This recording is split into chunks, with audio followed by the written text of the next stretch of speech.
Вітаю ўсіх сябры, гэта канал Аба, рубрыка літаратура і кава, у якой мы размаўляем з беларускімі літаратарамі, але не толькі размаўляем, а яшчэ праводзім лекцыі. І сёння ў нас будзе лекцыя з Натальяй Гардзіенка, беларускай гісторыцай, даследчыцай эміграцыі, сяброўкай Бенім. Будзе вельмі цікавая лекцыя пра беларускіх пісьменнікаў у Амерыцы і пра вядомых вам ужо Наталлю Арсеньева і невядомых, якія я таксама упершыню пачула ад Натальі Гардзіенкі, і нават будзе эксклюзіў нядаўнай інфармацыі, якую вось Наталья вам распавядзе зусім нядаўна атрымала. Карацей, будуць і знікненні, і знаходкі, і дэтэктыўчык, усё як мы любім. Таму, калі ласка, слова Наталлі. Дзякуй вялікі, Вольга. Вітаю ўсіх і спадзяюся, што гэта будзе цікавы час, праведзены з інфармацыяй пра беларускіх пісьменнікаў у Амерыцы. Я зараз падзялюся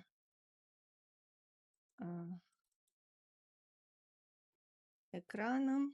Вядома, што пасля другой сусветнай вайны у Амерыцы, у Канадзе, у ЗША, у Лацінскай Амерыцы апынулася нямала беларускіх пісьменнікаў. Сёння мы будзем размаўляць пра трох, чаму менавіта іх. Чаму менавіта Наталья Арсеньева, Владзімір Дудзіцкі, Мікола Цэлеш. Па-першае, яны ведалі адзін аднаго, ведалі яшчэ з часоў працы ў Менску у часе нямецкай акупацыі, яны ўсе працавалі ў адной і той жа беларускай газеце. Па-другое, іх лёс усіх траіх звязаны ў паваенны час са Злучанымі Штатамі Амерыкі. Хтосьці даўжэй жыў там, хтосьці карацей. Усе яны былі сябрамі Беларускага інстытуту навукі і мастацтва. І гэта яшчэ адна падстава для таго, каб пра іх размаўляць. І Беларускі інстытут навукі і мастацтва займаўся захаваннем іх спадчыны і выдаваў іх зборнікі твораў. Таму, уласна, гэтыя тры асобы мне хацелася б сёння закрануць у сваёй лекцыі. Ну і пачнем мы з Натальі Арсеньевай, з напэўна, найвядомейшай беларускай паэткі ў Злучаных Штатах Амерыкі ў пасляваенны час. Крыху спынюся на яе даэміграцыйнай біяграфіі, каб нагадаць, хто яна і з якім багажом прыехала ў Злучаныя Штаты Амерыкі. Яна нарадзілася 20 верасня 1903 года ў Баку у сям'і супрацоўніка бакінскай мытні Алексея Арсеньева і была найстарэйшай з 4 дзяцей у сям'і. Неўзабаве пасля яе нараджэння бацька атрымаў пасаду ў Вільні, і ўся сям'я перабралася туды. У гэтым горадзе Наталья Арсеньева пачала хадзіць у школу, гімназію. У часе Першай сусветнай вайны ўся сям'я выязджала ў бежанства ў Яраслаўль, але пазней вярнулася і працягвала жыць у Вільні. Вільня стала фактычна родным для Натальі Арсеньевай горадам.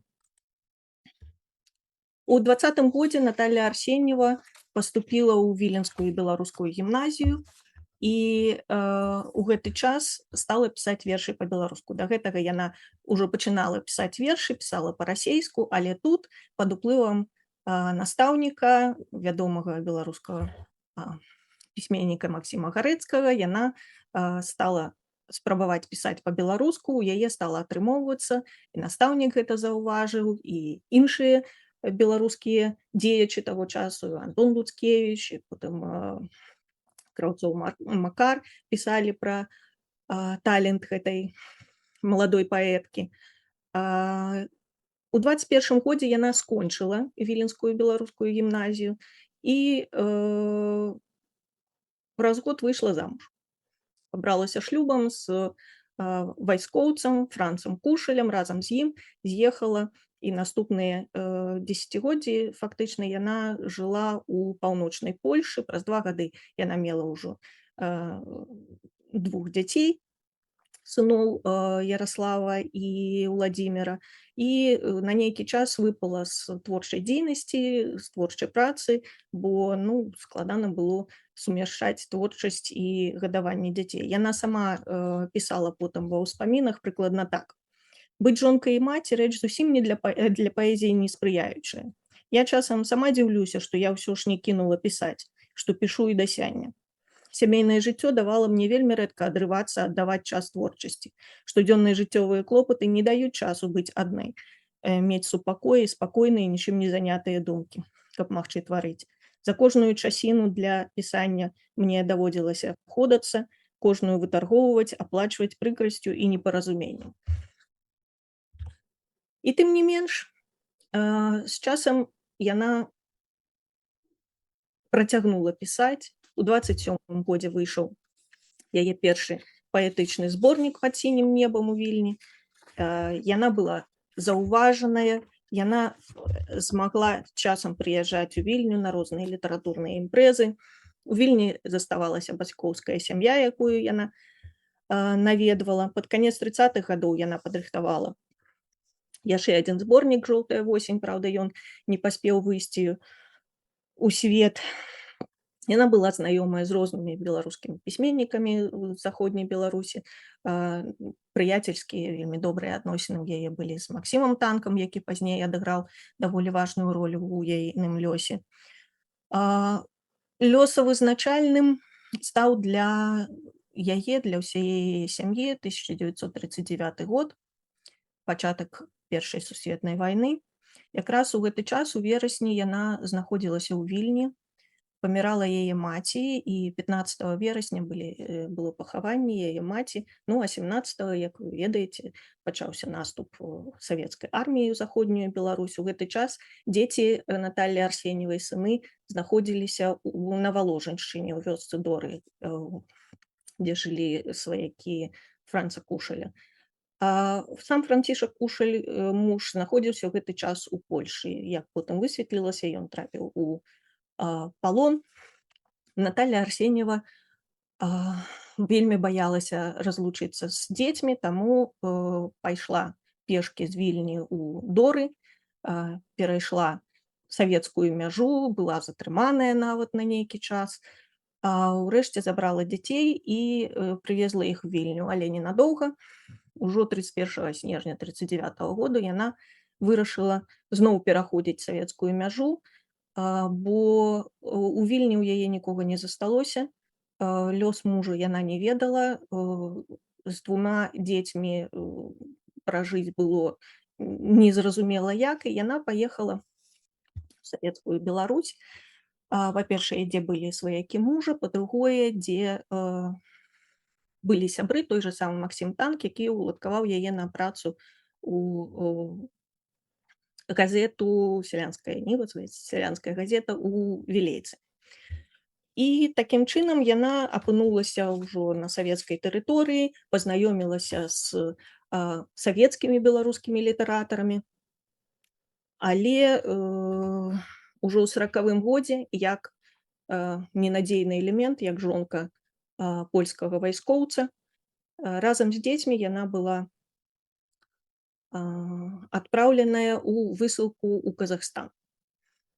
Іх проста пагрузілі ў вагоны, 20 дзён яны ехалі і выкінутыя былі ў стэпе, каб выжываць як маглі. Яна таксама пісала пра гэта ў сваіх пазнейшых успамінах. Наш вагон усе разам трапіў у глухую калгасную вёску Дмітраўку, дзесяткі кіламетраў больш за 70 ад чыгункі. Тут мы доўга сядзелі на вуліцы, ў пяску, не ведаючы, што рабіць і куды ісці. Нас проста скінулі з машынаў сярод сяла, і ўсё. Калі сцямнела, мясцовыя калгаснікі, украінцы, пераселеныя сюды яшчэ царскім урадам, якія дагэтуль маўклівым натоўпам прыглядаліся нам здалёк, пасмялелі, падышлі бліжэй. Тыя, што мелі мякчэйшыя сэрцы, запрапанавалі начлег.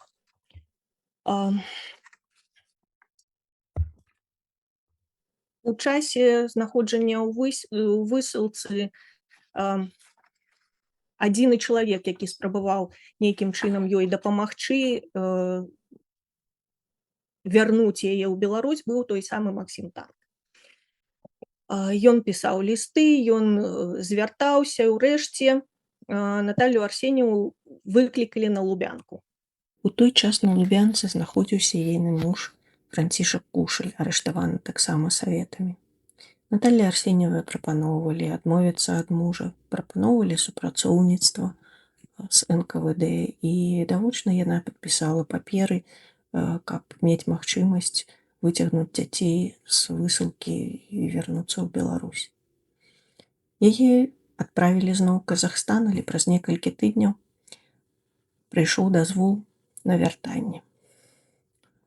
І зноў з дапамогай Максіма Танка яна змагла ўладкавацца на працу ў газету, гэтым разам у Беластоку, а дзеці зноў засталіся ў сваякоў у Дорах.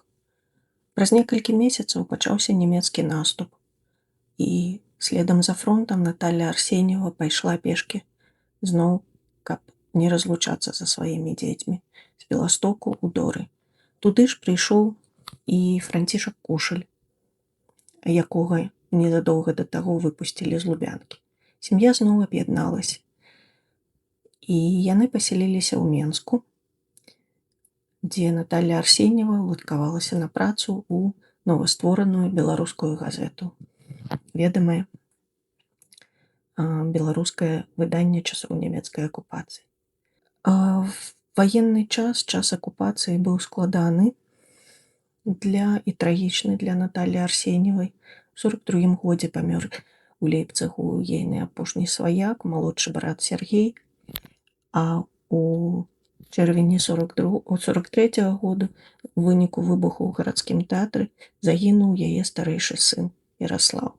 Яна сама не ведала, як змагла перажыць гэтую трагедыю, і шмат у чым ёй дапамагла творчасць. Гэта быў даволі плённы час для яе у творчым плане. У 43-м годзе яна напісала знакаміты свой верш «Малітва», які цяпер як гімн «Магутны Божа» спяваецца ў цэрквах і касцёлах беларускіх. Напісала яго на замову архіепіскапа Філафея для беларускай аўтакефальнай праваслаўнай царквы, але як малітву яго не зацвердзілі, бо лічылася, што занадта светская. Тым не менш, з часам ён быў пакладзены на музыку і стаў ведамым беларускім гімнам. У 44-м годзе выйшаў яе зборнік «Сягоння», куды ўвайшоў у тым ліку і гэты верш «Малітва». Ну, а у ліпені яна мусіла зноў выязджаць з Беларусі, гэтым разам у заходнім кірунку, праз Кёнігсберг, у Берлін, потым разам з сем'ямі Куліковічаў, Калубовічаў, Кахановскіх, а таксама з маладым чалавекам, падлеткам, сябрам ейнага сына Дмітрыем Семёнавым, якім яна стала апекавацца фактычна як маці, бо ягоныя бацькі засталіся ў Менску. Усе яны выязджалі ўжо з Берліну у іншыя рэгіёны Нямецчыны, спыніліся ў мястэчку Амберг, урэшце, пасля розных бадзянняў па розных гарадах пад чэшскай мяжой. Гэта былі таксама не вельмі добрыя ўмовы, зноў жа яна згадвала пра гэта такім чынам. Умовы, у якіх мы уцекачы апынуліся, былі вельмі цяжкія. Мы спалі на падлозе, на саломе ўсе разам, не мелі ніколі цёплай вады, не мелі гарачай кавы ці проста звычайнага вару раніцамі, ледзь не галадалі, але гумару, як заўсёды, не трацілі і духам не падалі. Так, у гэтым мястэчку заспеў канец вайны, сям'ю Наталлю Арсеньеву з дзецьмі. Яны скіраваліся крыху ў заходнім кірунку, апынуліся ў горадзе Рэгенсбургу, дзе таксама змаглі злучыцца зноў з мужам Францішкам Кушалем. Тут яна Тут яна працавала у беларускай школе у гімназіі імя Янкі Купалы, з якой разам пераязджала потым у Міхельсдорф, у Віндышбергердорф. Вельмі шмат працавала з моладдзю, вельмі шмат пісала для розных беларускіх імпрэзаў, якія ладзіліся у паваенных лагерах для перамешаных асобаў. Тут яна вельмі шмат супрацоўнічала з кампазітарам Міколам Куліковічам, таксама удзельнічала ў стварэнні літаратурнага згуртавання Шыпшына, у выданні часопіса літаратурнага гэтага згуртавання. Гэта быў даволі плённы, хоць і складаны ў побытавых адносінах час. І адсюль у 1950 годзе сям'я Кушаляў выехала ў Злучаныя Штаты Амерыкі. Уласна, пачынаецца яе амерыканскі перыяд. І разам з мужам яна пасялілася ў Нью-Йорку. І ім абаім, хоць былі яны ўжо не маладыя, ёй 47, ён быў на 8 гадоў старэйшы, то есть 55, давялося без ведання мовы, зразумела, шукаць працу. Францішак Кушаль уладкаваўся працаваць там ліфцёрам. Яна на фабрыцы, як казалі, закрывала агуркі ў слоікі. Тым не менш, цяжкая даволі праца для пражыцця давала магчымасць, па-першае, неяк уладкавацца, па-другое, займацца грамадскай працай і творчасцю, што было для яе вельмі важна. Паэтка стала адной з ініцыятараў заснавання Беларускага інстытута навукі і мастацтва, ягоным сакратаром, была сяброўкай беларуска-амерыканскага задзіночання, беларускага жаночага згуртавання, актыўна ўдзельнічала ў разнастайных беларускіх падзеях у Нью-Йорку тагачасным.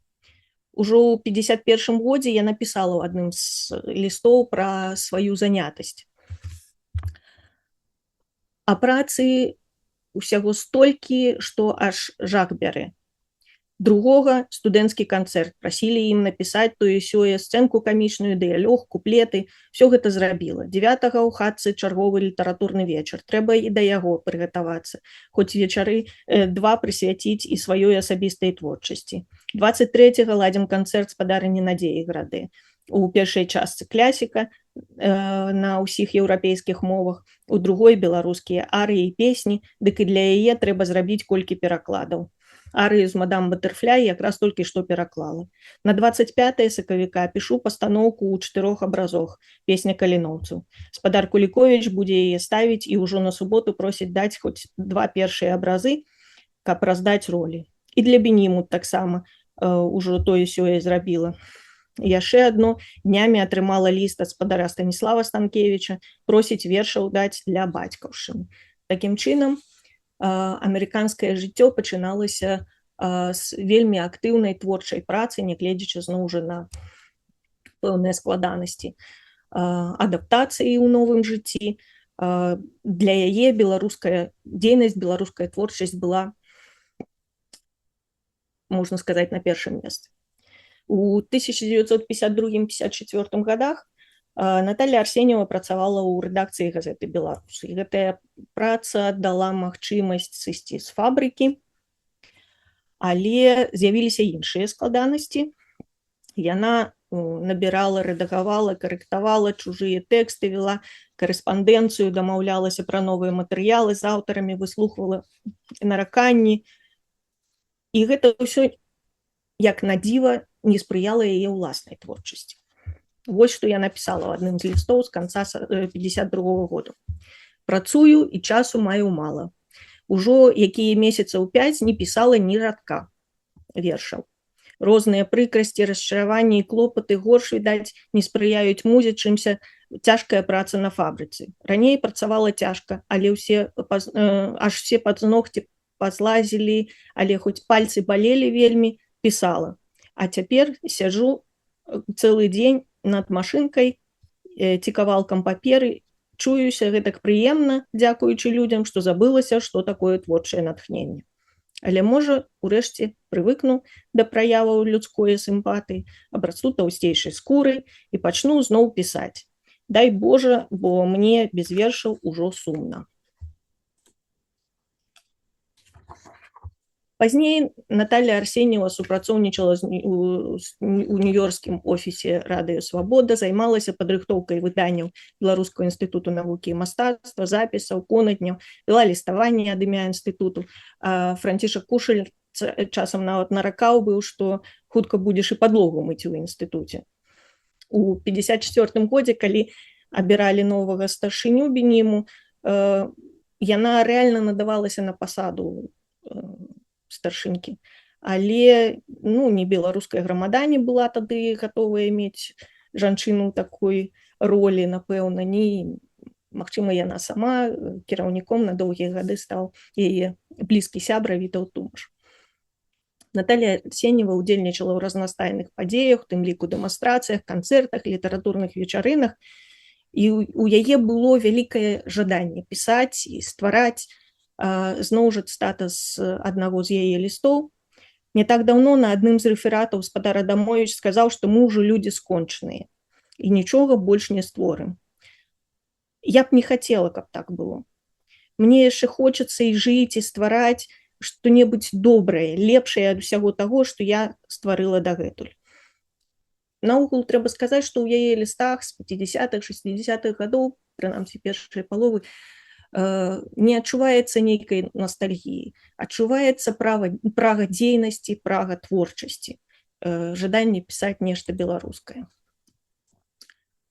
Акрамя таго, Наталья Арсеньева была сябрай рады БНР, уваходзіла ў прэзідыум рады БНР, была яго сакратаркай, і можна пабачыць на здымку, яна адзіная жанчына сярод амерыканскай часткі прэзідыуму рады БНР.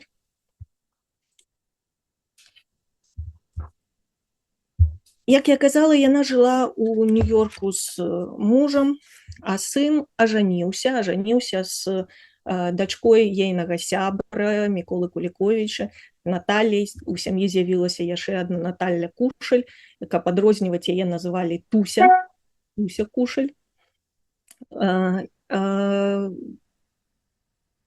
Сын з жонкай і потым ужо з малым сынам пасяліліся ў Рочестары, дзе у Владзіміра Кушаля была добрая праца, і Наталья Арсеньева з Францішкам Кушалем часам наведвалі сям'ю сына, унука, потым яшчэ з'явілася ўнучка. Такая была даволі ідылічная сітуацыя да 1967 года. У 1967 годзе у выніку хваробы памерла гэтая самая Туся Кушаль і пакінула двух малых дзяцей: 5гадовую Нату, яшчэ адну Наталью Кушаль, і сына, крыху старэйшага сына Пятра. Наталья Арсеньева вымушаная была з'ехаць з Нью-Йорку і перабрацца ў той ж самы Рочестер, каб даглядаць унукаў. Ні пра якую творчасць ужо размовы не ішло, трэба было дапамагаць сыну.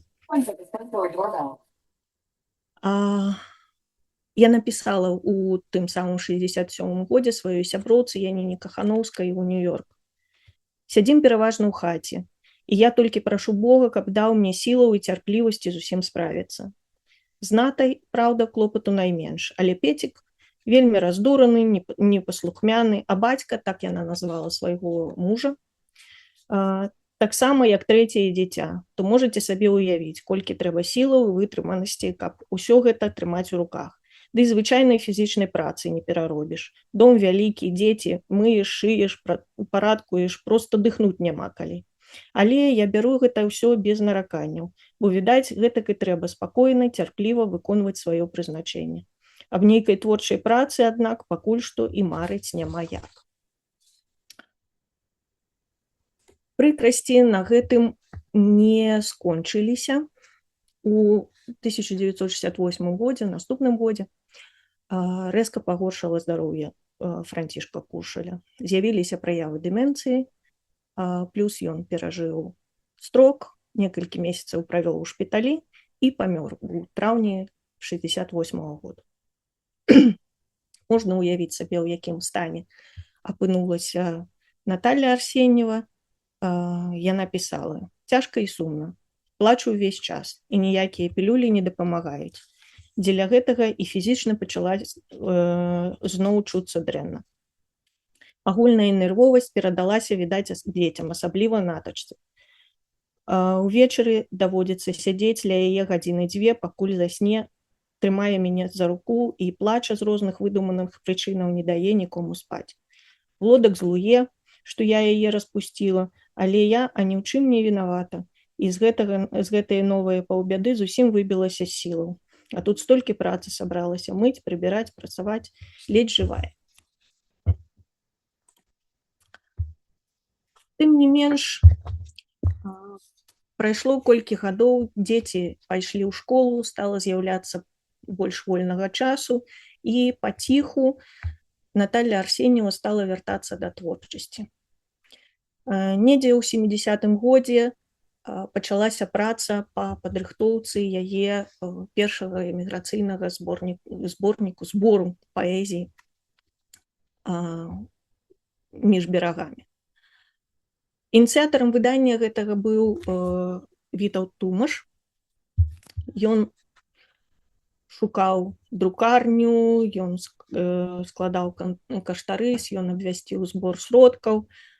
Праўда, збіралася даволі марудна, бо грошай трэба было даволі шмат. З таго ліставання, што я бачыла, недзе больш за $4,500 планавалі знайсці, каб выдаць гэты зборнік Натальі Арсеньевай.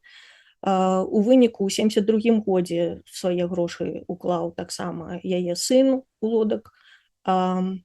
Сама Наталья Арсеньева, якая ад 67-го году пачала атрымоўваць сацыяльную пенсію, дала $1000 на выданне ўласнага зборніку, але праца ішла даволі павольна, бо яна сама яшчэ адбірала, рэдагавала, змяняла вершы.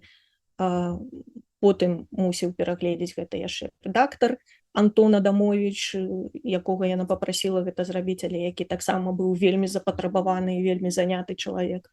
У 74-м годзе заключылі дамову Бенім заключыў дамову з Кастусём Акулам, які жыў у Таронта і меў адмысловую друкарскі станок, Veritaiper называўся, і на якім мог набіраць старонкі будучай кнігі.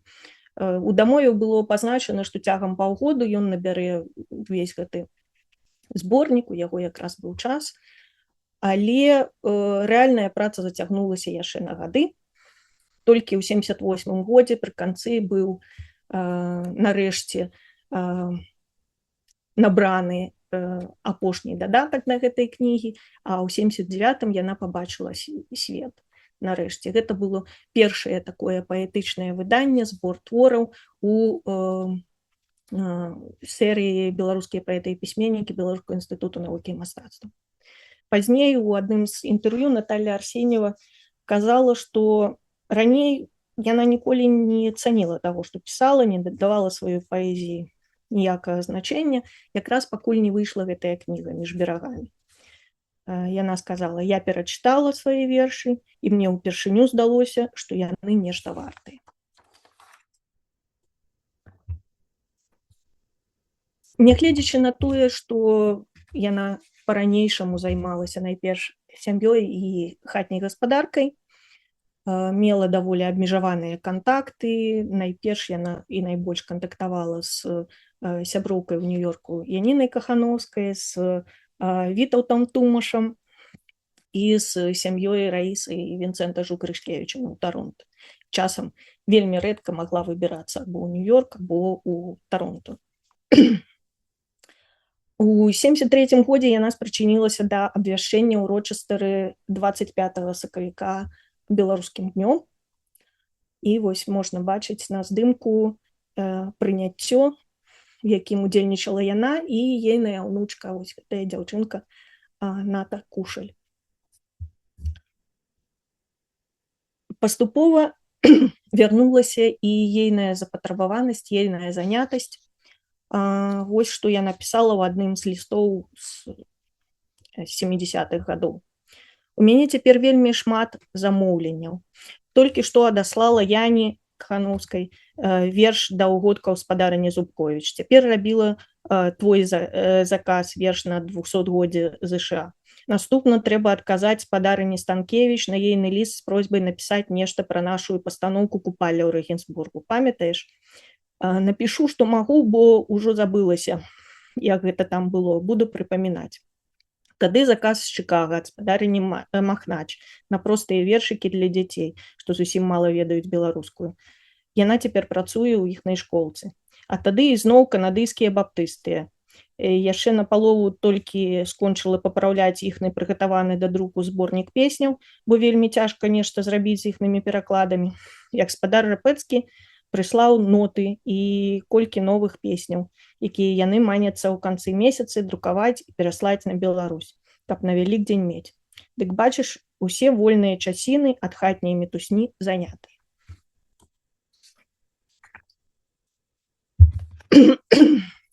Пасля заканчэння справаў з выданнем, падрыхтоўкай да выдання зборніка «Між берагамі», Наталья Арсеньева занялася перакладам песні пра зубра Міколы Гусоўскага. Ёй у гэтым дапамагалі лёнданскія беларусы, рабілі падрадкоўнікі, у тым ліку біскуп Часлаў Асіповіч, пераклад з лаціны, дзякуючы чаму яна ўжо рабіла беларускі тэкст. Потым яна рэдагавала ўспаміны Юліяны Вітаўт-Дубейкаўскай, якія, на жаль, не выйшлі тады з друку. Яна сябравала са спадарыняй Юліянай і ліставалася нейкі час з ёй, таму ёй было важна таксама гэта зрабіць. У 80-х гадах з'явіліся, акрамя таго, што пэўныя праблемы са здароўем, яшчэ і іншыя прыкрасці. Ну, па-першае, гэта хвароба Вітаўта Тумаша, найбліжэйшага сябра, які на пачатку 80-х гадоў, у 81-м годзе меў інсульт і больш ужо не вярнуўся да нармальнага жыцця. Акрамя таго, на пачатку 80-х яна трапіла ў аўтамабільную аварыю разам з унучкай і сынам. Яны ехалі з Рочестера у Флорыду, але у Пенсільваніі на слізкай дарозе машына перавярнулася, з'ехала ў канаву. Цудам засталіся жывыя, найбольш пацярпела якраз яна. Была зламаная рука, было вельмі шмат пашкоджанняў і доўгі час на рэабілітацыю. Такім чынам, таксама было даволі складана працягваць нейкую творчую працу. У 90-е аднавіліся кантакты з Беларусю. Да Натальі Арсеньевай сталі вельмі шмат пісаць з Беларусі. У яе архіве захаваліся дзесяткі, калі не сотні лістоў ад розных пісьменнікаў, дзеячаў з Менску і іншых гарадоў. У тым ліку бачыла лісты ад Алеся Беляцкага, які тады быў кіраўніком музея Богдановича. Былі сустрэчы з тымі беларускімі палітыкамі, пісьменнікамі, якія сталі адведваць Злучаныя Штаты Амерыкі. У 93-м годзе Бенін зладзіў вялікае святкаванне 90-годдзя Натальі Арсеньевай. Гэта была магчымасць спаткацца і з тымі беларусамі, што жылі ў Нью-Йорку, з тымі, што прыехалі з Беларусі ўжо ў 90-х годах. У гэты час яе творчасць стала вяртацца актыўна ў літаратурную прастору самой Беларусі. У 91 годзе выйшла факсімільнае выданне яе першага зборніку «Пад сінім небам». У 96 выйшаў яшчэ адзін новы зборнік яе паэзіі. Потым у 2002 кнігазбораўскі том.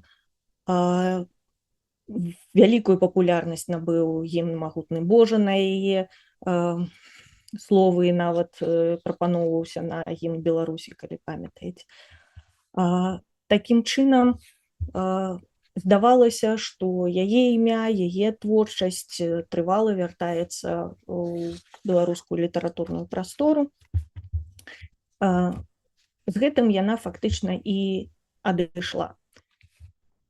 Наталья Арсеньева памерла 25 ліпеня 97 года ва ўзросце 93 гадоў у тым самым Рочестары і была пахаваная побач з мужам пад сціплым помнікам крыжам. Цікава, перавярнулася здымка. Некалі, калі хавалі Францішка Кушаля, ёй закідалі, што такі сціплы помнік паставілі на магіле такога значнага беларускага дзеяча, на што яна казала, што там будзе і ейнае пахаванне, і калі каму трэба, той, уласна, знойдзе.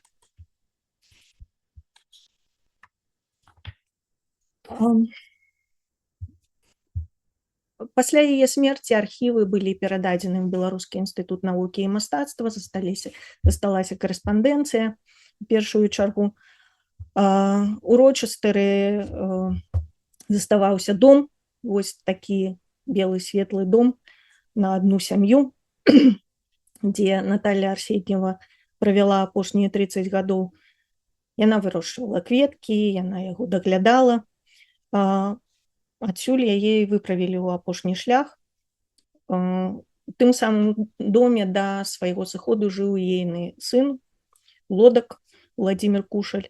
Ён памёр у 22 годзе. У 23 дом быў прададзены, цяпер у яго ўжо іншыя ўласнікі. Унучка Ната пражыла недаўгое жыццё і памерла праз хваробу ўжо ў 26. На сёння жывы яшчэ яе ўнук Пітер Петя. Ён жыве ў Каларада. У яго двое сыноў, адзін з іх, Джордан, жыве ў Чикаго, другі Тайлер у Рочестары. На жаль, ад пачатку 2000-х гадоў у Беларусі імя Натальі Арсеньевай сталі прыбіраць з публікацыяў. Яскравы прыклад выдання энцыклапедычнага даведніка «Беларускае замежжа» 2010 года, дзе з артыкулу пра беларусаў у Амерыцы, у ЗША былі прыбраныя імёны і Натальі Арсеньевай, і Францішка Кушаля. Ну і тым карысней тое, што сёння існуе літаратурная прэмія ейнага імя, і такім чынам захоўваецца памяць пра яе ў беларускай літаратурнай прасторы. Гэта тое, што я хацела расказаць пра Наталью Арсеньеву. А цяпер пераходзім да нашага наступнага героя, пра якога звестак значна менш, чым пра Наталью Арсеньевай, але лёс якога таксама вельмі цікавы. Владзімір Дудзіцкі. Ён нарадзіўся ў вёсцы Дудзічы. Уласна, Дудзіцкі — гэта ягоны псеўданім, сапраўднае імя Гудзька, Владзімір Гудзька. Вёска Дудзічы цяпер гэта Пухавецкі раён. Шматдзетная сям'я, ён быў наймалодшы з 8 дзяцей. Вучыўся ў мясцовай школе, потым у сямігодцы ў Менску, і менавіта там пачаў пісаць вершы, публікаваўся ў школьнай насценгазеце.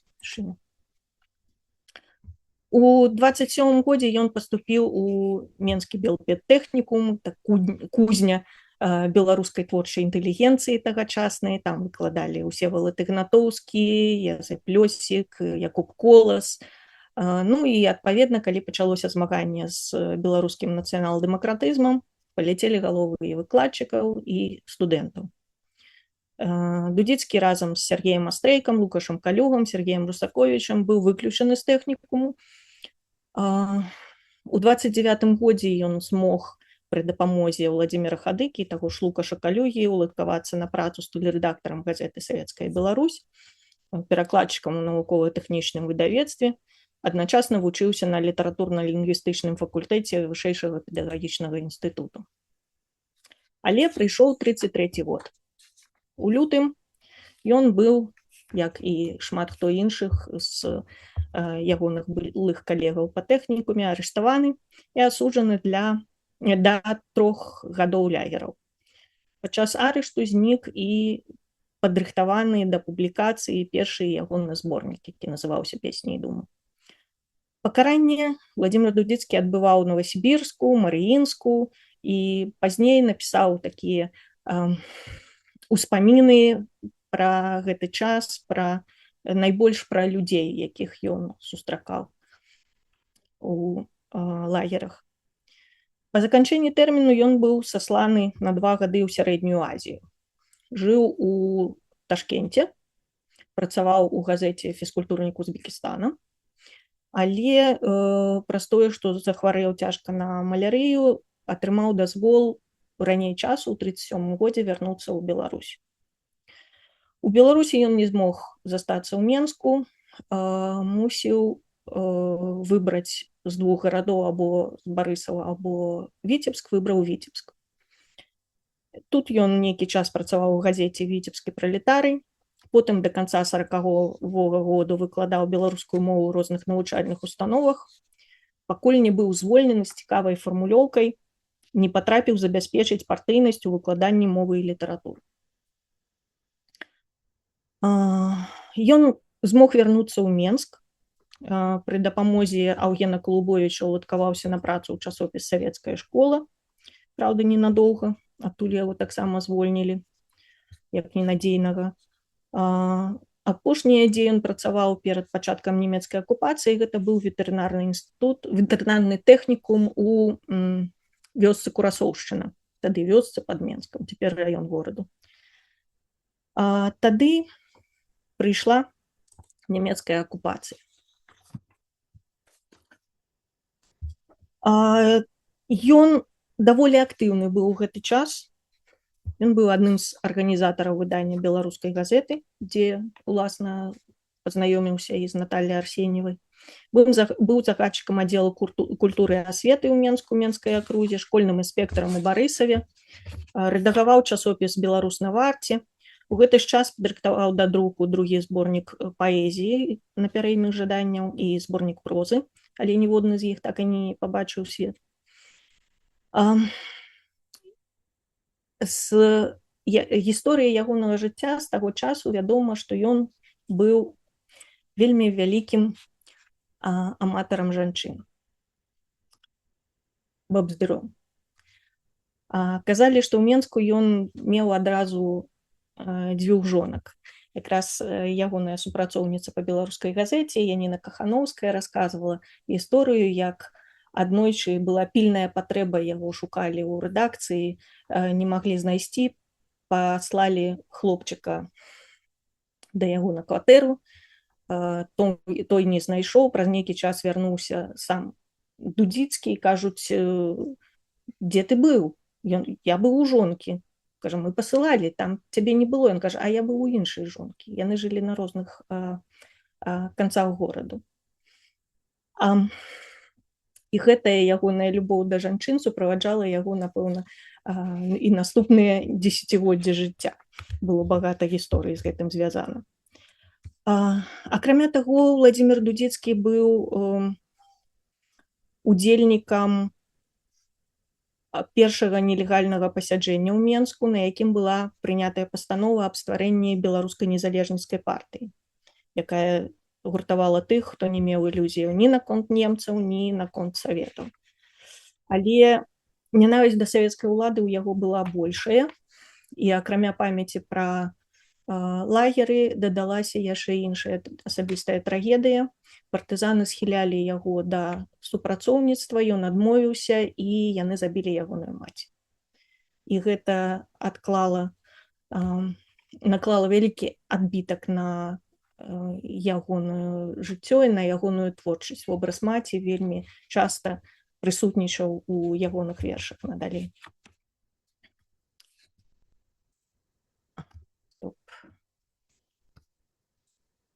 У 44 годзе ён з'ехаў з Беларусі, апынуўся спачатку ў Аўстрыі, у Зальцбургу, ва ўкраінскім лагеры для перамешчаных асобаў, дзе была беларуская секцыя.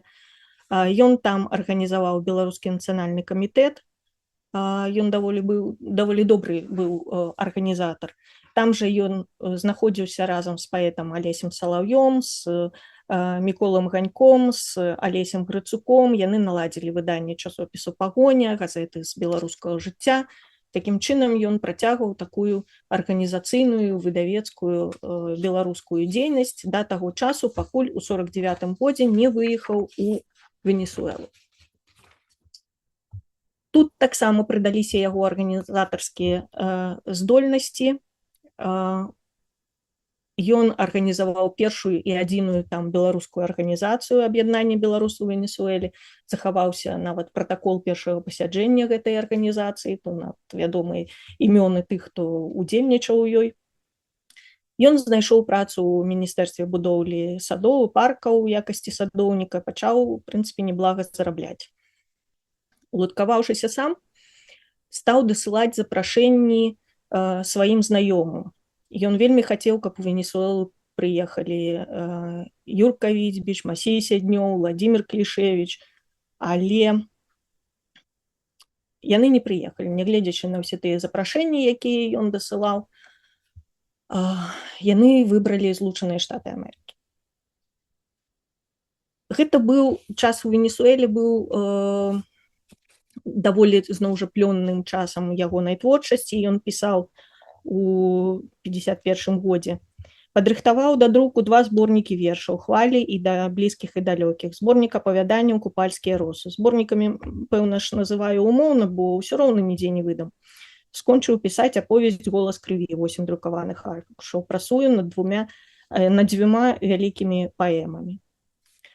Сапраўды нічога з гэтага не выйшла з друку, і ў нейкі час ён нават знік на некалькі гадоў з кантактаў са сваімі суродзічамі. Ягоны сябра Юрка Віцьбіч нават пачаў яго расшукваць, наколькі гэта магчыма было са Злучаных Штатаў у Венесуэле. Высветлілася, што у гэты час Владзімір Дудзіцкі разышоўся са сваёй жонкай, закахаўся ў іншую жанчыну, замужнюю, з 2 дзецьмі, якая таксама сышла ад свайго мужа.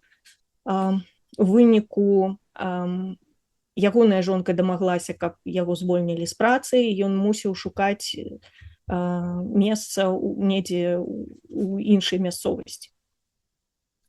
За гэты час ён паспеў абараніць дысертацыю ў сельскагаспадарчых навуках і ў 53 годзе стаў на чале эксперыментальнага цэнтру сельскагаспадарчых культураў пры міністэрстве земляробства ў Венесуэле. Зноў жа даволі добра уладкаваўся, ён потым атрымаў ад дзяржавы яшчэ вялікі надзел зямлі ў 100 гектараў, які мог апрацоўваць, і такім чынам мець даволі стабільнае становішча для сваёй сям'і. Але ён не затрымліваўся доўга на адным месцы.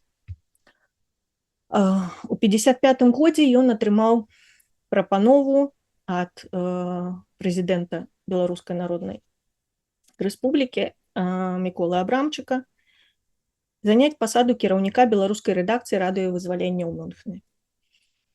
У сваім адказе ён пісаў, што эканамічна яму, канешне, гэта было на той час абсалютна не патрэбна. У яго было даволі стабільнае становішча ў Венесуэле. Але калі нацыянальная рэвалюцыйная інтэлігенцыя і ўрад БНР уважаюць кандыдатуру мае асобы карыснай і патрэбнай, я не магу не згадзіцца і не прыняць вашу прапанову. Такі быў адказ. Ужо ў 56 годзе ён стаў другім па ліку кіраўніком беларускай рэдакцыі радыёвызвалення ў Мюнхене пасля Вінцэнта Жукрышкевіча. Разам з сям'ёй, якая на той час ужо складалася з жонкі і 4 дзяцей, то есть 2 нарадзіліся ў іх супольныя, ён прыехаў у Мюнхен і пачаў сваю працу. Ён меў даволі добрыя, як мы ведаем, арганізатарскія здольнасці, умеў выступіць, быў добрым дэкламатарам. Пачаткова ягоная праца ўсіх задавальняла, але з часам выявіліся дзве праблемы. Па-першае, ён піў. Ну, гэта была не навіна. Напэўна, з тых, хто працаваў і жыў у Мюнхене, амаль не было беларусаў, якія не спажывалі алкаголь. Але другая праблема з'явілася пазней, у яго з'явілася манія пераследу. З гэтага часам адбываліся скандалы, ён нават страляў сваю жонку, ён часам выклікалі знаёмых да яго, каб супакоіць. Янка Запруднік згадваў, што аднойчы жонка Дудзіцкага зазваніла да яго сярод ночы, прасіла прыехаць. Яна з дзецьмі стаяла на лесвіцы, а ён нешта шукаў у хаце, потым тлумачыў, што нічога не магу зрабіць. Як прыходжу з працы, заўсёды здаецца, што за дзвярыма НКВД стаіць і чакае. Усё гэта стала адбівацца на ягонай працы, і неўзабаве у радыё сталі шукаць, як прыбраць яго з пасады кіраўніка. Гэты працэс заганяў пэўны час, і толькі ў 1962 годзе ён сышоў з пасады і выехаў у Злучаныя Штаты Амерыкі. Такім чынам пачынаецца ягоны амерыканскі этап жыцця. Спачатку ён разам з сям'ёй, у якой было ўжо на той час 6 дзяцей, пасяліўся ў Нью-Йорку, але недоўга, атрымаў запросіны на выкладанне ва ўніверсітэце ў Індыяне, у Блумінгтоне, куды перабраўся разам з сям'ёй. Там жа стала працаваць і ягоная жонка, выкладала расейскую мову. Яна была этнічная расейка з Казані, ведала шмат моваў і вось у тым ліку вельмі паспяхова выкладала таксама расійскую мову у тым жа універсітэце. Уладкаваў яго у гэты універсітэт іншы беларускі пісьменнік Масей Сяднёў. Ён жа туды перацягнуў і іншага знаёмага Уладзіміра Дудзіцкага, Уладзіміра Клішевіча, пісьменніка. Так што ў адным універсітэце аказаліся нават 3 беларусаў, беларускіх пісьменнікаў, ладзілі некалькі літаратурных вечарынаў, але яны былі вельмі розныя паводле характараў, не сышліся у гэтым плане і пэўны час нават перасталі кантактаваць. У адным з лістоў 1966 году Уладзімір Клішевіч пісаў наконт Гіцкага, Гіцкі гэта было эміграцыйнае прозвішча Уладзіміра Дудзіцкага, ён з Гуцькі ператварыўся ў Гіцкага. Наконт Гіцкага я магу сказаць, што ад яго ўжо няма чаго чакаць. Я з ім меў дачыненне, і надта блізкае, але аж 3 гады. Я яго надта добра вывучыў як чалавека, як працаўніка, чуў калісьці аб ім многа розных гутарак.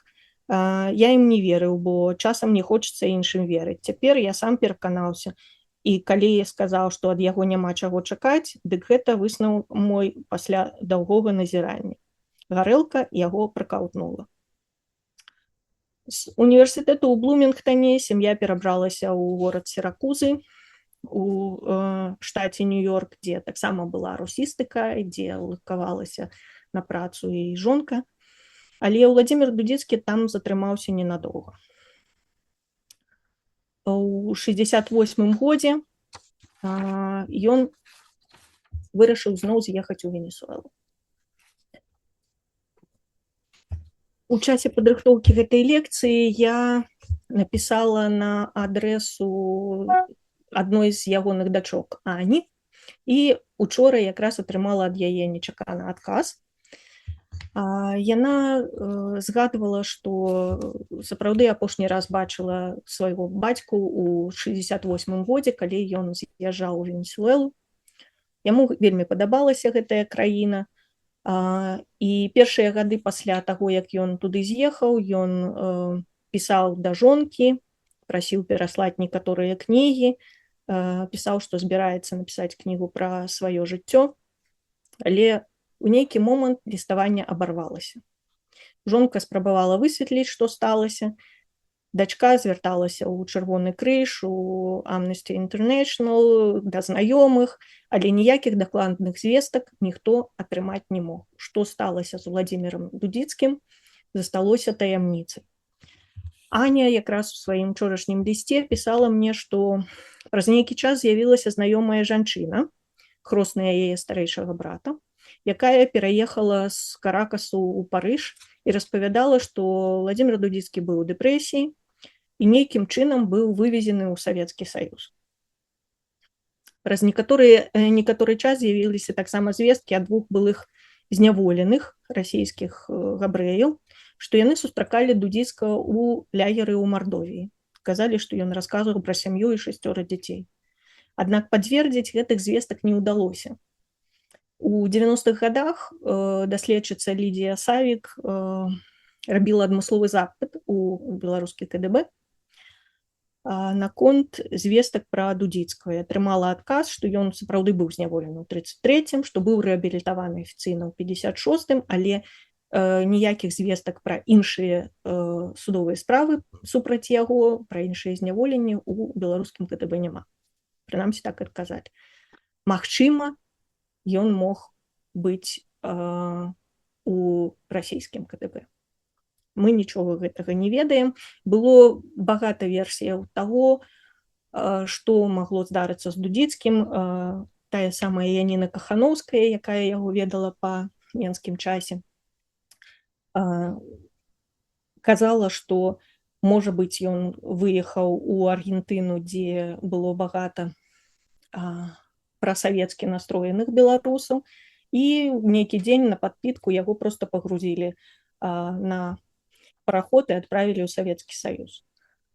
Такая фантастычная версія. Даследчык Лявон Юрэвіч казаў, што, магчыма, ён проста вырашыў зноў збегчы ад усіх, ад усяго, і недзе уладкаваўся з чарговай новай жанчынай у самой Венесуэле ці ў нейкай іншай краіне. Амерыканскі перыяд жыцця Владзіміра Дудзіцкага быў наогул не надта плённы ў творчым плане. Апошні ведамы ягоны верш на сёння быў напісаны ў 62-м годзе. І за ўсё сваё жыццё ён так і не выдаў ніводнага паэтычнага зборніка. Толькі ў 94-м годзе Беларускі інстытут навукі і мастацтва выдаў першую кнігу Владзіміра Дудзіцкага, адразу збор твораў «Напярэймы жаданняў». Яго ўклаў, нядаўна прыбыла на той час у ЗША, даследчык Лявон Юрэвіч на падставе тых рукапісаў, якія былі перададзены ў Бенім сям'ёй. Тая ж самая дачка Аня Крэйн напісала прадмову, дзе распавядала пра бацьку, у тым ліку пра тое, што ён, в прынцыпе, ніколі не быў асабліва блізкі з дзецьмі, праз прывіды мінулага, якія былі заўсёды з ім. Выданне кнігі прымусіла нават знаёмых з Дудзіцкім людзей па-іншаму на яго паглядзець, убачыць у ім сапраўды паэта, самабытнага, цікавага творцу. Праўда, Юрка Відзібіч лічыў яго ці не найлепшым беларускім паэтам на эміграцыі. У любым выпадку гэтым зборнікам імя Владзіміра Дудзіцкага вярнулася ў беларускую літаратуру, і пра яго сталі пісаць у Беларусі. У 2010 годзе пабачыў свет дапрацаваны і дапоўнены збор ягоных твораў у выдавецтве «Лемарыус». Архіваў засталося пасля яго няшмат. Пераважна гэта рукапісы, якія якраз і былі скарыстаныя для выдання збору твораў. Невялікая частка карэспандэнцыі захавалася якраз у Юркі Візбіча, ягонага найбліжэйшага, напэўна, сябра. Паасобныя фотаздымкі і ніякіх асабістых дакументаў. Жонка Дудзіцкага Вера, ён быў у яе трэцім мужам, была на 13 гадоў ад яго маладзейшая. Як я казала, яна выкладала расійскую мову. Пасля Сіракузаў яна пераехала ў Каліфорнію, у лінгвістычны інстытут у Монтэрэі. Там 4-й раз пабралася шлюбам і памерла ў 2009 годзе. З 6 дзяцей, якіх ён выхоўваў, найстарэйшыя дзеці, это сын і дачка самой Веры, Ужо на сёння не жывуць. Сын Сергей памёр у Індыяне ў 2013 годзе, Лідія у 2017 у Каліфорніі. А 4 ягоных уласных дзяцей на сёння яшчэ жывуць: Ольга, Аня, Марына і сын Уладзімір, Вова Гіцкі. І вось якраз гэтая дачка Аня адгукнулася на мой ліст да яе і распавяла якраз гісторыю пра знікненне свайго бацькі і тыя абставіны, якія гэта суправаджалі. Такім чынам, яшчэ адна асоба, звязаная з Злучанымі Штатамі Амерыкі, беларускага творца, які, на жаль, тут не прыжыўся і не быў асабліва шчаслівы, як выглядае. Ну і апошні наш герой Мікола Цэліш. Таксама творца, пра якога засталося вельмі мала дакументаў і вельмі шмат пытанняў. Мікола Цэліш нарадзіўся 25 ліпеня 900 года ў вёсцы Заазер'е Барысаўскага павету, цяпер гэта Лепельскі раён Віцебскай вобласці. Вучыўся ў вясковай школе, адкуль будучая жонка Янкі Купалы уладкавала яго ў Бялыніцкую народную вучэльню.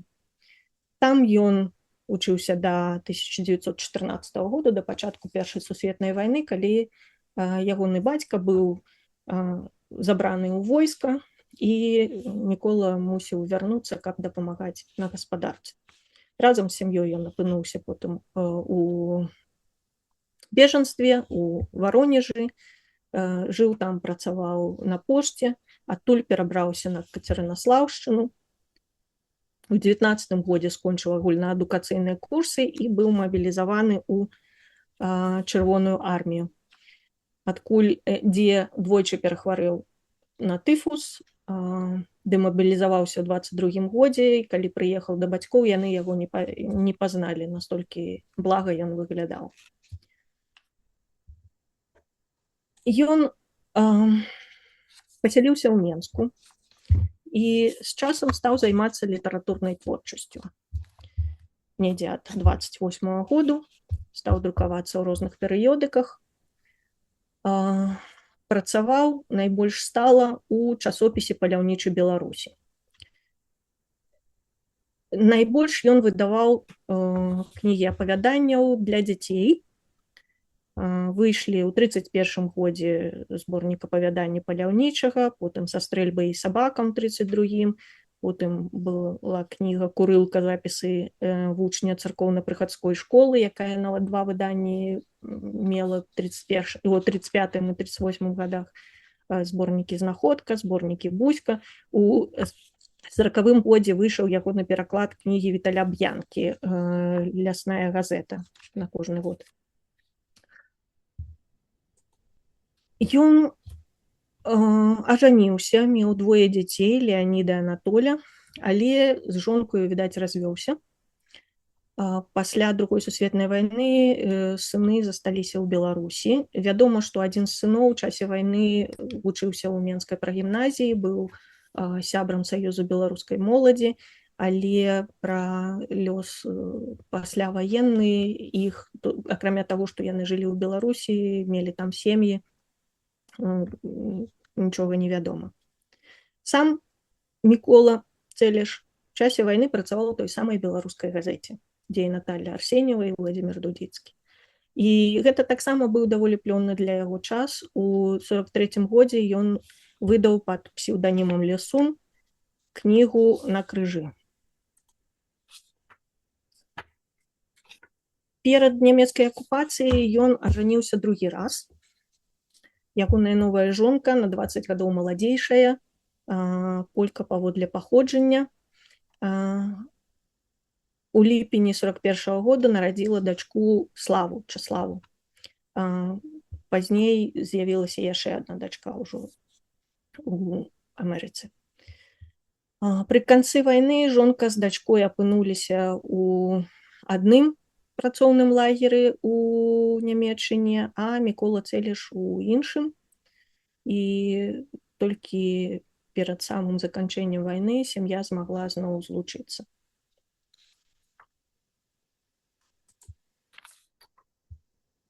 Пра жыццё Міколы Цэліша ў Нямецчыне ведама не шмат. Ён быў у беларускіх лагерах для перамешчаных асобаў, апошні з якіх быў Розенгайм. Дачка вучылася ў беларускай школе. Яе вучыў граць на скрыпцы той самы Мікола Куліковіч, кампазітар. У 50-м годзе разам з жонкай і дачкой яны выехалі ў Злучаныя Штаты Амерыкі. Паколькі ангельскай мовы Мікола Цэліш не ведаў, меў ужо ўзрост 50-гадовы, то таксама мусіў знайсці хоць якую цяжкую фізічную працу, як шмат хто з тагачасных беларускіх эмігрантаў, каб зарабляць на жыццё сям'і. Гэтая праца забірала багата сілаў, але ён намагаўся знаходзіць час і на творчасць. Праўда, настрой у яго быў не надта пазітыўны. У 51-м годзе ён пісаў у адным з лістоў да айца Льва Гарошкі: «Я асабіста нічым пахваліцца не магу. Не ўдалося мне зрабіць таго, да чаго імкнуўся, і глыбокае расчараванне прыгнечвае мяне. Зразумела, тут не дапамогуць ніякія спачуванні і пажаданні, калі б мне хто іх выказаў. З таго часу, як я бачыўся астатні раз з вамі, я напісаў шмат, а друкаваць не ўдалося амаль нічога. Самі ведаеце чаму, пуста ў кішэнях. Ехаў у Амерыку з вялікай надзеяй, але расчараванне і тут спаткала мяне. Нашы дзеячы думаюць, што больш карысці выдрукаваць якую-колечы нікуды не вартую крыклівую брашурку, чым добрую аповесць. І тут нічога не зробіш, бо жывуць жа яны сваім густам». Пра тое, як ён знаходзіў час на творчасць, ён пісаў такім чынам: «Бывала, кладу шынгельсы, я разумею, што гэта нешта кшталту дахоўкі, чарапіцы, і прыбіваю іх цвікамі. Раптам з'яўляецца цікавая думка, вобраз, пасаж, але не пра маю працу над шынгельсамі, а пра апавяданні. Кладу на момант малаток, хутенька записываю гэтую думку, вобраз, пасаж, потым засоўваю гэтую картку ў кішэню, каб не забыць. А што рабіць, калі бракуе часу? У Амерыцы time money, money time». У 52-м годзе Міколу Цэлішу пашанцавала. Калумбійскі універсітэт даў некалькім беларускім творцам навуковыя стыпендыі. У тым ліку атрымаў такую стыпендыю ён. Гэта дазволіла на нейкі час ісці з фізічнай працы, прынамсі, пакуль дзейнічала гэтая стыпендыя. Але ў 55-м годзе, як выглядае з ліставання з Юркам Відзьбічам, ён зноў працуе цяжка фізічна. Праўда, час ад часу ён публікаваўся ў газеце «Беларус», ягоныя апавяданні перадавалі на «Голасе Амерыкі», за што таксама атрымоўваў ён нейкі ганарар. Ягоная дачка Слава, у ЗША, як я казала, нарадзілася яшчэ і іная сястра, згадывала, што з часам бацька змог набыць хату ў нью-ёрскім раёне Флашынг, працаваў у Новым рускім слове, падпрацоўваў на радыё «Свабода». Ён быў сябрам беларуска-амерыканскага задзіночання, час ад часу з'яўляўся ў беларускай царкве ў Брукліне, але яго нельга было назваць грамадскім чалавекам. Паводле згадак Вітаўта Кіпеля, у яго было даволі вузкае кола кантактаў: Юрка Відзьбіч, Вітаўт Тумаш, Мікола Панькоў. І агулам Мікола Цэліш меў такі даволі закрыты характар. Першыя гады ён намагаўся змагацца з палітычным падзелам эміграцыі, нават стварыў ад свайго імя праект дэкларацыі беларусаў-незалежнікаў. Аднак справа не ўвасобілася ў нейкія дзеянні. У 65-м годзе ён такі здолеў выдаць зборнік сваёй прозы пад назовам «10 апавяданняў». І цалкам магчыма, што выдаў яго за ўласны кошт. На кнізе не пазначана ніякае выдавецтва. Пра што ён пісаў? Пісаў пра тое, што найлепш ведае, пра Беларусь, пра сялянскую Беларусь, пра калектывізацыю, пра рэпрэсіі.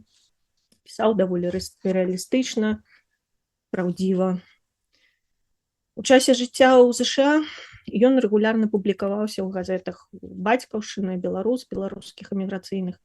Праўда, праз 2 гады пасля выдання зборніка Мікола Цэліш пісаў да Юркі Відзьбіча: «Не пішу цяпер нічога, хаця задумана і нават пачата досыць шмат.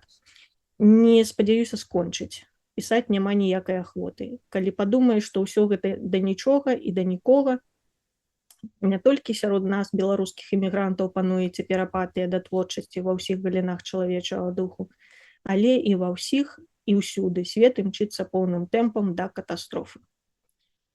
У 70-х годах тэксты яго зрэдку з'яўляліся яшчэ ў друку. Апошні быў у газеце «Беларус» некралёг, якраз прысвечаны ягонаму сябру Юрку Ведзьбічу у 75-м годзе. У гэты час Мікола Цэлеш ужо даўно не жыў са сваёй жонкай, жыў адзін у невялікім гарадку Порт-Джарвіс на поўначы ад гораду Нью-Йорку. Праўда, ў снежні 75-го года ён пісаў да Вітаўта Тумаша, што падрыхтаваў новы зборнік апавяданняў і збіраўся яго якраз пераслаць. Праўда, у лісце быў такі пасаж: «У далейшым, калі б за мной што-кольвек здарылася дрэннае, трэба звяртацца да маёй дачкі Кэрал». Это тая самая старэйшая дачка Слава, якую ў Амерыцы жыве пад імем Кэрал. Хутчэй за ўсё ён меў на ўвазе здароўе, бо ў 76-м годзе, у 75-м годзе меў ужо 75 гадоў, уласна. Вось, і не прадбачыў тое, што адбылося насамрэч. У 76-м годзе в адзін з дзён ён раптам знік. Паехаў у Нью-Йорк па справах, меў пры сабе партфель з рукапісамі, але да хаты ўжо не вярнуўся. І да нядаўняга часу ягоны лёс так і заставаўся неведамым. Дачка Слава распавядала, што ўсе пошукі былі сканцэнтраваныя менавіта на Нью-Йорку. Яна штомесяц цягам колькіх гадоў прыязджала ў мясцовую паліцыю, каб перагледзець здымкі знойдзеных неапазнаных целаў, ці няма сярод іх бацькі. У 79-м годзе Слава Цэлеш паехала у БССР, каб паспрабаваць высветліць, ці не вярнуўся пісьменнік на радзіму, дзе засталіся сем'і двух ягоных сыноў. На савецкай мяжы яе саму дапыталі спецслужбы наконт лёсу бацькі. Яна пыталася ў адказ, дзе ён у іх. Слядоў пісьменніка ў Менску яна не знайшла. Затое па вяртанні яе наведвалі ўжо агенты ФБР, якія таксама задавалі пытанні наконт знікнення бацькі. Адказаў ніхто не меў. Найбольш абмяркоўвалася версія, што Мікола Цэлеш быў пакараны за адмову вярнуцца ў БССР.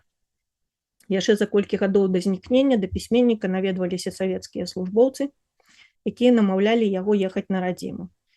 Таксама ў яго было некалькі спатканняў з даваенным сябрам Максімам Танкам, які угаворваў перабрацца яго зноў у Менск. І якраз Максіму Танку Мікола Цэлеш нават уручыў ліст з апісаннем тых умоваў, пры якіх ён згодны вярнуцца на радзіму. Сярод умоваў было знішчэнне таталітарызму, уплыву Расіі ў Беларусі, сапраўдная незалежнасць Беларусі. Зразумела, што на такія умовы ніхто не мог на той час, не мог іх нават абмяркоўваць. У 95-м годзе пабачыў свет выдадзены пасмяротна ў Беніме збор твораў Міколы Цэлеша «Хмары над бацькаўшчынай», падрыхтаваны тым самым Лявонам Юрэвічам. І гэта было яшчэ адно вяртанне імя беларускага пісьменніка эміграцыйнага ў беларускую літаратуру. Тады Мікола Цэлеш лічыўся зніклым без вестак. Але, як высветлілася недавно, у 91-м годзе ў недалёкім ад порту Джарвісу мястэчку чысцілі сажалку і знайшлі цела мужчыны. Яго не змаглі тады ідэнтыфікаваць, і амаль 30 гадоў яно праляжала ў адмысловым сховішчы, пакуль у мінулым годзе не зрабілі аналіз ДНК і не высветлілі, што гэта сапраўды Мікола Цэлеш. Пры ім быў знойдзены партфель з паперамі, якія, што праўда, моцна папсавала вада. Як ён апынуўся ў той сажалцы, улічваючы, што ён не меў уласнага аўтамабіля і дабрацца туды сам не мог, якім чынам, застаецца невядома. Следства на сёння так і працягваецца.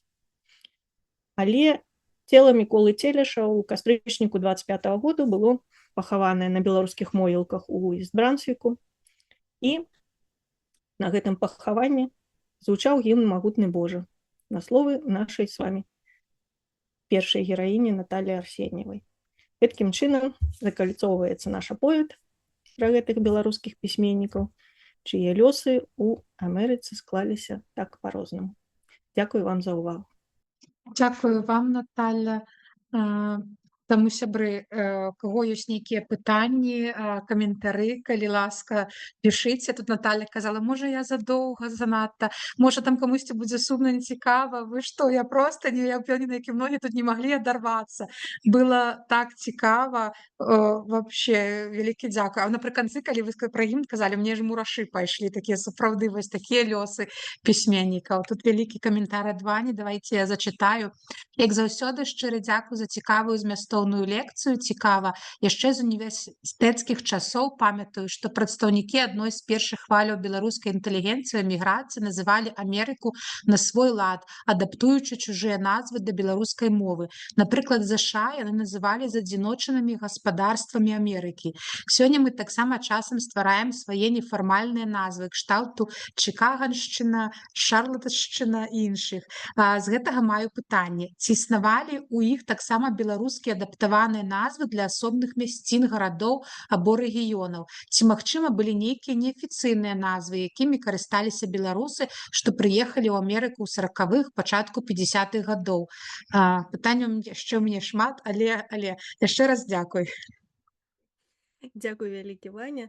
Беларусы сапраўды па-свойму часта чыталі ангельскія назовы, і так, калі глядзіш на пазнакі месца выданняў беларускіх кніг, то там ёсць і Клевелянд, і Нью-Йорк пісаўся вельмі па-рознаму, так што да, прачытваліся вельмі такія арыгінальныя назовы, якія на сёння крыху рэжуць вока. Вось. Гэта было, але гэта было найперш таму, што мала хто з іх добра валодаў ангельскай мовай. Чыталі як маглі. Так, дзякуй за адказ. Сябры, не саромейцеся, каго ёсць пытанні? О, мяне, дарэчы, было пытанне, я ўспамятала там вышэй. Я бачыла Наталлю Арсеньеву, она стаяла з плакатам, там беларускі нейкі саюз жанчын. Што вядома пра гэты беларускі нейкую асацыяцыю жанчын у Амерыцы? Ужо ў 50-х гадах спрабавалі ствараць першыя беларускія жаночыя арганізацыі ў Злучаных Штатах Амерыкі, і гэта была адна з іх. Найчасцей гэта былі структуры, звязаныя з беларуска-амерыканскім задзяночаннем. Вось, і яны існавалі, я не магу сказаць, я не займалася менавіта гісторыяй гэтых арганізацый, і ведаю, што пад рознымі назовамі яны існавалі ў 50-х, у 60-х, у 70-х гадах, і найбольш ведамыя беларускія жанчыны з паваеннай эміграцыі бралі у іх удзел. Так што гэта была такая з'ява. Пра канкрэтныя зараз віды дзейнасці, чым яны займаліся, я не магу сказаць, просто не дайшла да вывучэння менавіта гэтай галіны. Так, вось з'явілася пытанне ад Наталлі. Ці сустрэлі вы, можа, інфармацыю пра ўзаемадзеянне тагачаснай беларускай дыяспары з другімі дыяспарамі? Ці былі нейкія канфлікты? Наогул ўзаемадзеянняў з прадстаўнікамі іншых эміграцый было даволі шмат, вельмі шмат супрацоўнічалі і з украінцамі, і у тым ліку і перакладала. Наталля Арсеньева перакладала украінскіх паэтаў на беларускую мову, якіх яна ведала асабіста. Канфлікты найперш і найбольш узнікалі з расейцамі. І гэта былі вядомыя сітуацыі. Напрыклад, калі ў Нью-Йорку, у нью-йоркскай публічнай бібліятэцы ладзілася вялікая выстава, прысвечаная беларускаму друку. Туды прыйшлі прадстаўнікі расейскай дыяспары і сталі казаць, што гэта ўсё неправда, гэта ўсё ніякая там не асобная нацыя, гэта ўсё сапсаваныя расейцы, і такім чынам і пісалі скаргі на тое, што ўводзяць узман і гэтак далей. То есть тут такого кшталту непаразуменні, канфлікты час ад часу ўзнікалі ў розных месцах. Дзякуй. Юрась, рука. Я, алло? Так, Юрась, чуваць цябе. Чуеце мяне? А я хацеў бы падзякаваць Наталі за грунтоўную цудоўную лекцыю, поўнай такой цікавай інфармацыі, поўнай таямніц, легенд і фактаў. А ў мяне пытанне, я ведаю, што Івонка далучылася да сённяшняй сустрэчы, і ў мяне такое пытанне: Івонка ведала Наталью Арсеньеву. Вось, Івонка, ці маглі б вы нам крышку расказаць вот свае ўражанні ад Натальі Арсеньевай, як вы пазнаёміліся, як сустракаліся? Ці была яна такая ўжо знакамітая ў той час, ці адчувалася эта знакамітасць, і ці спявалі вы песню «Магутны Божа»? Так, чи чуєте мене, як я говорю, чи ні? Так, так, спадарня Івонка. Так. Дык пазнаёмілася я з ёю, як прыехалі мы ў Канаду. Яна была вялікай сяброўкай Раісы Жугрышкевіч, якая вела тут такая шмат беларускае жыццё ў Торонто. І Наталля Арсеньева прыязджала да іх і на святкаванне, здаецца, 70 гадоў Жугрышкевіча і на іншыя. І між іншым мой муж Янка зрабіў найпрыгажэйшы яе партрэт, які існуе, зрабіў Янка Сурвіла у Жугрышкевіча якраз.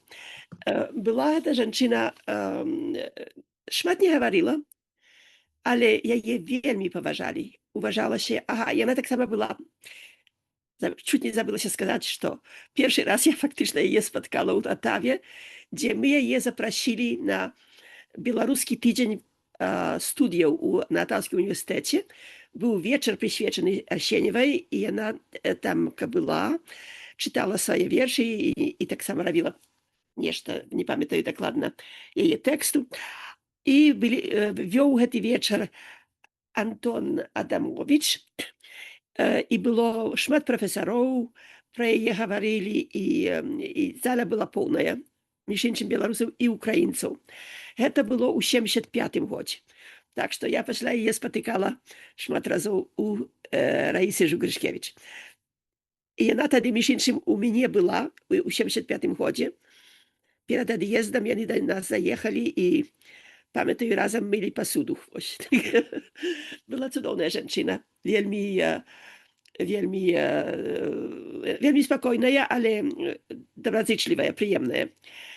У мяне ёсць яе здымка, апошняя з ёю здымка, зробленая ў Кліўлендзе у 90-м годзе.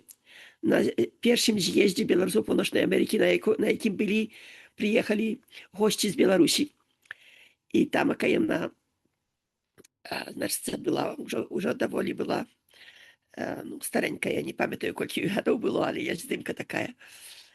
Ну і што вам яшчэ расказаць, што «Магутны Божа» для мяне гэта быў мой найбольш дарагі гімн у маім жыцці. Я, як была на беларускіх божых службах заўсёды, слухаючы яго, плакала. Была вельмі захопленая ім, і мне выдаецца да гэтага часу, што ніводная малітва так добра не выказвае нашае пачуццё, наше каханне да Беларусі, як гэтая малітва.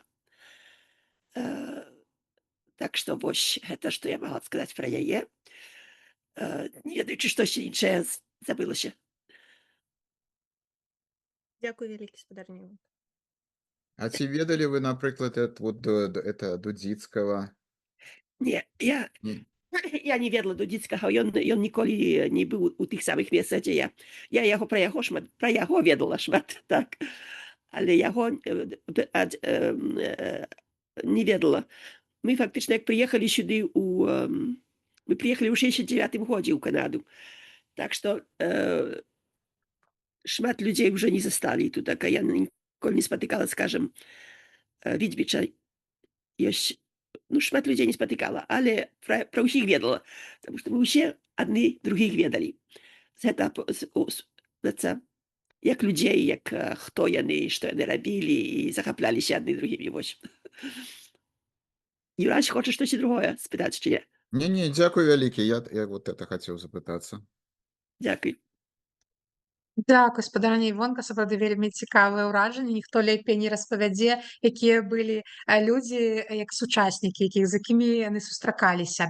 Вось, дарэчы, у Дзімы пытанне, ці сустракаліся ў ЗША Арсеньева і Дудзінскі, бо Рочэстэр і Сіракузы зусім побач. Дудзіцкі. Не думаю, што яны сустракаліся. Наталья Арсеньева наўрад ці выбіралася ў Сіракузы, тым больш, што Дудзіцкі з'ехаў у 68 годзе, яна толькі ў 67 перабралася ў Рочэстэр, і гэта быў, як я казала, даволі складаны для яе час, так што верагоднасці, што яны ў гэты час сустракаліся, абсалютна няма. Дзякуй. Ваня пытаецца пра Каралін, ці ёсць звесткі пра іх падарожжы праз гэтыя землі і дзе можа іх знайсці, куды бегчы пачытаць інфармацыю можна дзе. Складанае пытанне. Я ўжо думала на гэты конт у сувязі з такой цікавасцю Вані заўсёднай, але не ведаю, Паўночная Караліна ці Паўднёвая Караліна не былі месцамі, так скажем, вядомай беларускай эміграцыйнай актыўнасці да 20-го году. Вось, таму дзе каго пашукаць, хто там мог быць, пакуль не магу сказаць. Калі спаткаю такую інфармацыю, я яе абавязкова дашлю. Во, як цікава. Караліны не былі вядомай актыўнасцю. Так што глядзі, Ваня, вы пачынаеце гісторыю са сваімі беларускімі сцежкамі Каралін, якія, дарэчы, сталі суполкай года Аба ў мінулым годзе. Так, не будзем адвлікацца. Алесь Плотка пытаецца пра пераклады ўкраінцаў. Можа быць, Арсеньева перакладала Богдана Краўцова, Кравцык Богдан Мікалаевич. Не магу сказаць, што я сустракала гэта. Я ведаю, што яна сустракала перакладала Леаніда Палтаву, яшчэ кагосьці з творцаў, якіх яна ведала, вось тагачасных. Пра Богдана Краўцова я не памятаю такіх перакладаў. Дзякуй. Яшчэ пытанне ад Алекс. Дзякуй за лекцыю, Наталя. У мяне пытанне наконт творчасці беларускіх пісьменнікаў замежжа. Ці ёсць вядомыя выпадкі, калі творы выдаваліся не за кошт уласны і з дапамогі дыяспары, а падтрымліваліся дзяржаўнымі сродкамі прымаючай краіны? Дзякуй. Вось тут Оля адказала, што фундаментал Беларусян Валенціна Пашкевіч быў падтрыманы грантам канадыйскага ўраду, як прыклад. Гэта былі вельмі рэдкія выпадкі, калі нейкія ўрадавыя структуры ці нейкія фонды падтрымлівалі беларускія выданні. Прычым найчасцей гэта, калі і атрымоўвалася нейкі грант мець, гэта было на перыядычныя выданні, на тыя ж самыя, напрыклад, запісы Беларускага інстытута навукі і мастацтва або, напрыклад, на выданне часопіса Янкі Станкевіча «Веда». Але гэта было вельмі рэдка. На пачатку 50-х гадоў яшчэ. Вось, пераважна на выданні або самі аўтары ахвяравалі грошы, або рабіўся збор ахвяраванняў з беларускай грамады і такім чынам выдаваліся. Дзякуй. Яшчэ пытанне ёсць. Дзякуй за лекцыю. Пытанне па жыццях герояў. Дзіўнае заканчэнне жыццяў і візіт ФБР. Ці не выглядае так, што пісьменнікі былі агентамі спецслужб і якіх краін? Зараз і Масад раскроем. Ну, бачыце, наконт візіту ФБР да дачкі Міколы Целіша, спадарні Славы, тут ўсё зразумела, бо перад гэтым яна ездзіла ў Савецкі Саюз, і там як бы шукала сляды свайго бацькі і сустракалася паневолі з тымі ж самымі савецкімі спецслужбамі, то ў дадзеным выпадку амерыканскія спецслужбы шукалі нейкую дадатковую інфармацыю ўжо пра яе гэты візіт. Але казаць пра тое, што пісьменнікі былі агентамі, у мяне падставаў няма. Хоць ёсць публікацыі пра тое, што шмат хто з беларускіх эмігрантаў сапраўды супрацоўнічалі з ЦРУ. І давалі пэўную інфармацыю пра беларускія нейкія справы. І гэта ёсць у архівах адкрытых, дасье на розных беларускіх дзеячаў, але якраз не магу сказаць, ці гэта датычыла сённяшніх нашых герояў, наўрад ці. Гэта больш датычыла палітычна актыўных беларускіх эмігрантаў. А ці ёсць сярод тых, хто супрацоўнічаў з ЦРУ, нейкія вядомыя людзі? Можаце іх назваць? Да, канешне, і Мікола Абрамчык кантактаваў з ЦРУ, это першы прэзідэнт паваеннай рады БНР, і Кастусь Мерляк, і Барыс Рагуля, і даволі шмат. Калісьці была даволі вялікая публікацыя на гэты конт, якраз на падставах рассакрэчаных на сёння архіваў ЦРУ. Так што гэта ўсё можна знайсці. На жаль, публікацыя была калісьці на партале Тутбай, якога ўжо не існуе. Так, дзякую. Выглядае, што пытанняў няма, так што апошні шанец яшчэ ёсць. І тут вельмі шмат падзякі за цікавую лекцыю. Сапраўды, бачыце, ніхто не збёг, усе засталіся да канца, толькі яшчэ прыбавіліся людзі. Было вельмі цікава, сябры. Калі вам цікава гэтая тэма, вы там нам пішыце нейкія каментары, пішыце ў АБА пад падзеяй, магчыма, мы запросім яшчэ Наталью, калі вас цікава нейкія тэмы, звязаныя з іміграцыяй. А Наталья уже распавядала шмат чаго цікавенькага. У нас я там скидывала YouTube канал АБА ёсць. Там якраз ёсць лекцыі Натальі. Можна паглядзець штосьці, што яшчэ цікава, пішыце, будзем яшчэ рабіць. Усім дзякуй, хто прыйшоў, што заставаліся з намі. Дзякуй Наталі і ўсім добрага вечара, раніцы, у каго які зараз час. Дзякуй вялікі. Дякую, дякую.